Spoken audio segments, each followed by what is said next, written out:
which was on such a high level, and she wrote Metamorphnia instead. But, you know, quite a lot of time's passed, and my own feeling is that the illness that Tapasya took upon herself towards the end of her life was really a final sacrifice she made to evolve us and to give us that chance to work out our problems as much as she could. So I feel that it's perfectly possible for us to move on and achieve the things that she wanted.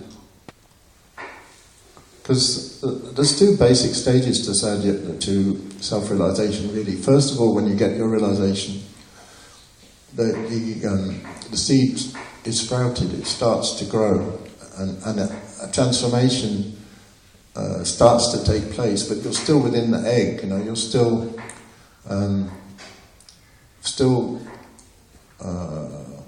not a fully realized soul in the sense that you haven't achieved your divinity. That occurs when that process is complete, and then you hatch out of the cosmic egg. And then you experience your own divinity, and it's only when you touch that you fully know what Sadh Yoga is all about, and you know what that is the starting point, really, because once you touch your divinity, you no longer have any doubts about anything. You know for certain what's what, and you're talking about your own experience and your own reality.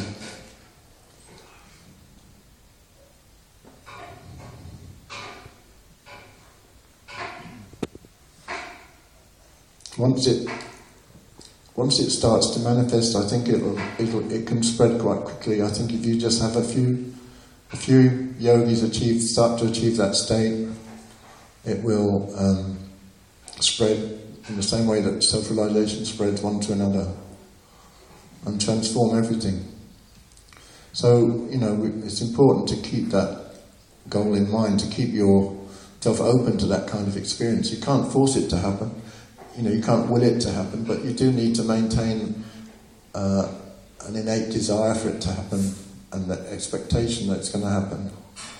And remember that that's what the goal is. And as Sri Mataji used to say, if you keep looking upwards, then God will grab your hand and pull you out of the Maya sooner or later.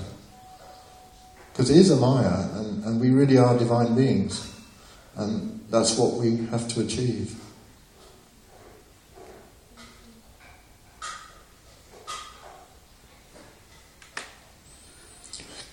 I don't know if there's anything more.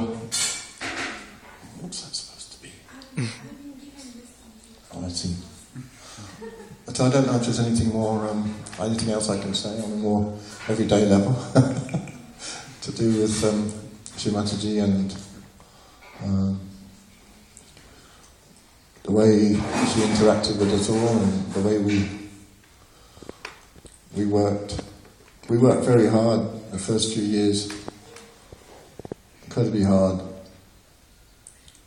and it was really exciting, very intense. Then it slowly became gradually a little bit more difficult and slowed down in some ways, but it kept spreading. And it's, you know, it's just at a point now, I think, where a whole new phase can start. And I saw that happen when Sri Mataji did the first public program at Caxton Hall. You know, we went there and there was about 6 of us, and we didn't know what to expect. We were quite anxious, but the whole program was just completely mind-blowing, and by the end of it, it was like everyone in the hall, about 200 people, was just one family. And I just felt Sadh Yoga completely change gear and become something totally different. And from that moment on, instead of 6, there were 60 or 70 forwards with Mother.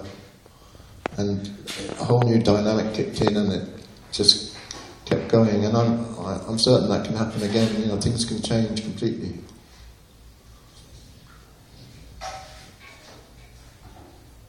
Do you think it's because you worked so hard to develop these experiences? No, I think it was partly because I'd opened up things in myself in my seeking to some extent, and they needed to be worked out.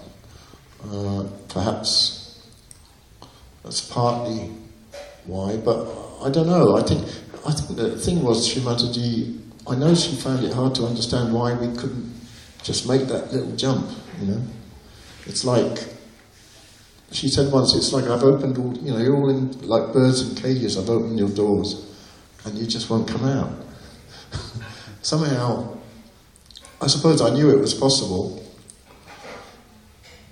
partly because, you know, I mean, I shot my aura full of holes, and so I was open to all kinds of things when I met Srimataji, so I could see certain experience. You know, I had some quite profound experiences with her straight away, and perhaps that also helped to make it possible somehow, or made me, I knew it was possible. But it's, I just really feel that as soon as one or two people make it, it'll start to spread, you know, quite quickly. Because it's a collective thing, it's a very powerful thing.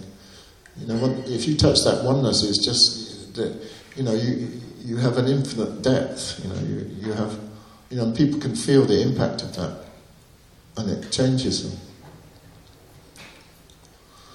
But I think part of the problem is that people don't have that vision, they're not open to it, you know.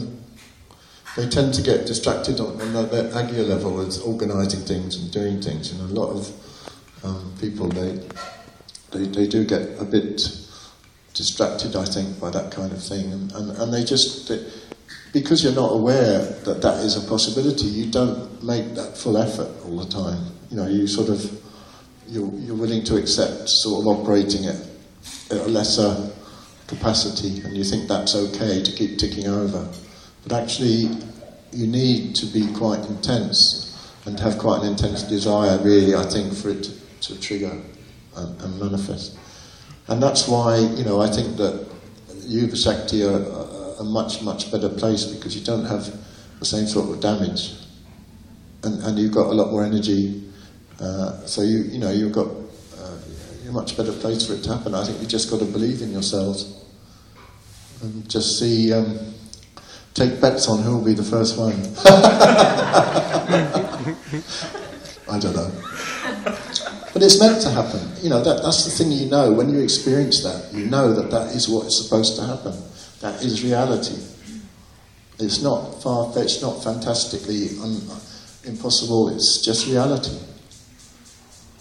And that what we think of as everyday reality is not really, it's very relative and very limited.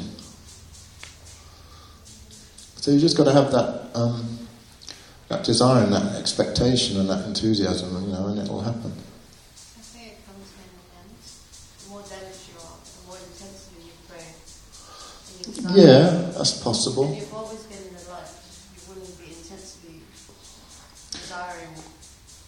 It's possible, yeah. It's possible that you take it for granted a little bit, and you feel reasonably. I mean, some of us were really, you know, lost in hell when we met Mother.